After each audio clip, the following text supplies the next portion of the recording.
Thank you for coming. My name is Mike Baldock. I know many of you, some new friends. Been an artist for, actually, I think yesterday, it's 3 years. Trina and I bought a house, a large house with big empty walls, and started getting interested in painting because we needed to fill those walls. And large paintings are very expensive, as you all know. So I thought, maybe I can do this. I started doing some research, and that's what got the ball rolling 3 years ago, almost today. So I met with Raleigh, who was already a friend, but he came to the house, and Raleigh wasn't even aware that I had painted. He started looking at things, and he showed some interest in what I had on the walls. Things kind of snowballed from there. Raleigh's been a big influence and a big supporter. And just briefly, after that, I really got the itch to start creating some art, and did some research, actually a lot of research, and created a board of directors with a few friends. Raleigh and Kathleen were among them. And I would create maybe 4 or 5 works of art, and we'd sit and talk about them. What could be better, what could be worse, and constructive, caring criticism. And it was all positive, and it really got the ball rolling. They really encouraged me to continue doing it. So that's kind of a synopsis of what got this started. This evening, we're at Abby Chrysler's beautiful gallery here. Had a show this past month in April, and I have, I believe, 14 works in here that Abby curated. And kind of the theme on this group of works, I usually do a group of paintings for a show. Not that I've done that many shows. This is my 3rd one. But I like to try keep it cohesive. These might look a little bit helter-skelter, but there is a cohesion behind them.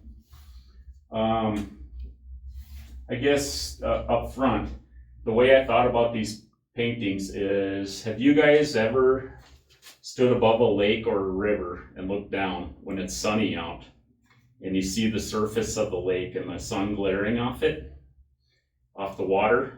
And that's all you see. It's beautiful, but that's all you see. And then a cloud comes in, obscures the sun, so it's shaded. Pretty soon you see what's under the surface. If you're standing by a river, this is a very common thing, where you see, pretty soon you see the rocks and the weeds and everything else. And you see a beauty below the surface.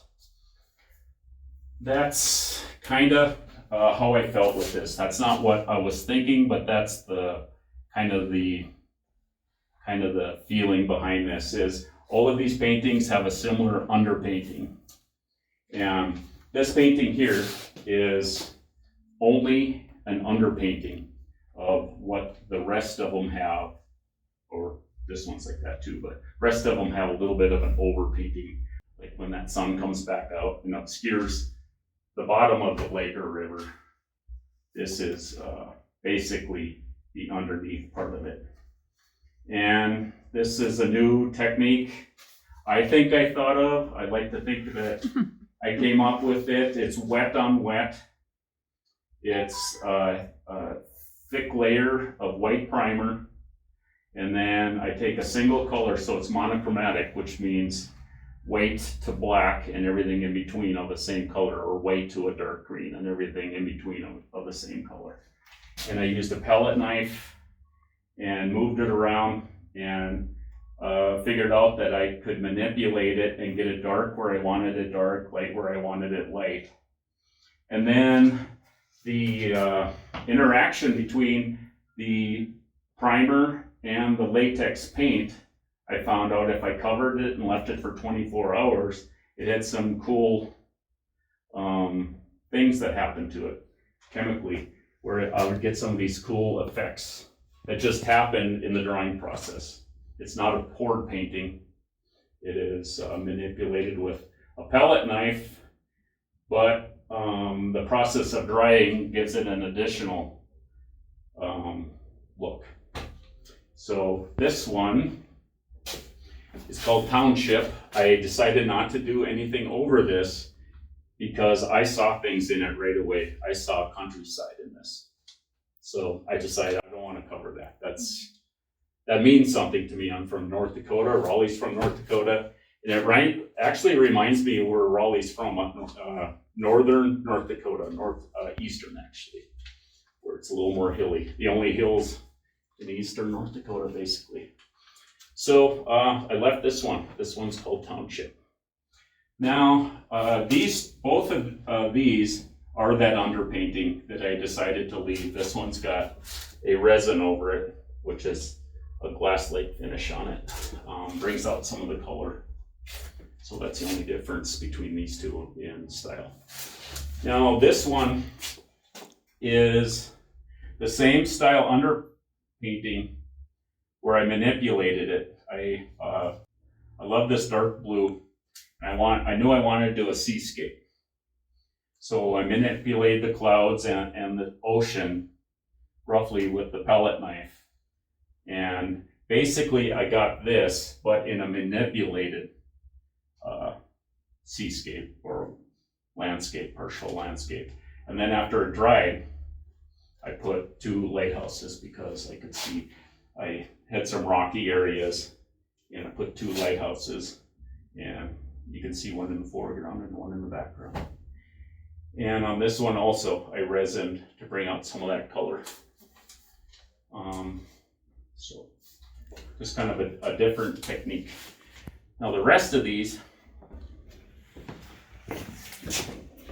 this one is basically the same background, the same underpainting as those, the same technique. But when I started finishing the background after it dried, I would put it up on the easel and sit and look at it. Pretty soon things abstractly started coming to me. Like, believe it or not, I started seeing this in it, and it's basically an abstract. To me, it's movement, and you have the stationary clouds and you have moving clouds. You have a stationary static color that's a round shape, and you have moving aspects of the same color.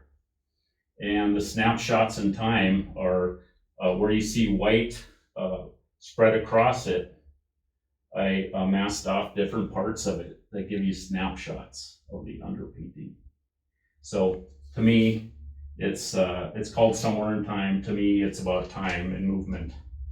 And I saw a lot of that.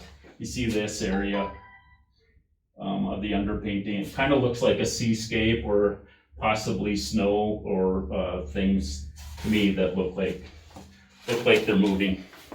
Do any of you see anything in this painting? Just looking at, I know you're kind of far away, but just kind of curious.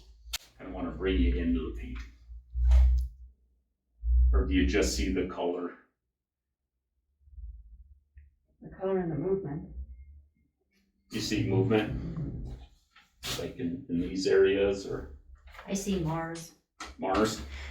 It's called Ireland, and I know it confused people. Ireland, you think green, but I see Ireland. But it's I've asked people that have come to the house, I asked them what they see, and they see different things. Not one person said Ireland. So basically, this series was about the background and what I saw in it, whether it should be left alone or whether I would put something, if I saw something like when the sun comes out over the lake, it obscures the background. You know it's there, but it basically was an impetus for the rest of the painting. So that's basically what the rest of them. So this one is something different altogether. This was a new direction that when I was done with these, this is a new direction I'm going, or one of the new directions. It's latex paint, many different colors, wet on wet, letting it partially dry. Where, you know how when you leave paint in a paint tray and it starts to get that skin on it? Some of the layers, I let that skin come, and then I start using the palette knife and start manipulating that, and then add colors. And when I was done with it, Trina and we sat down and would decide what we saw in it, and we definitely saw a city scale. We saw, windows to apartment buildings and such. It looks like spring to me, felt like spring. So then I overpainted flowers within it. Some of them you can see people within the buildings. So it's basically an impressionistic abstraction of a cityscape. But again, I do a lot of different directions.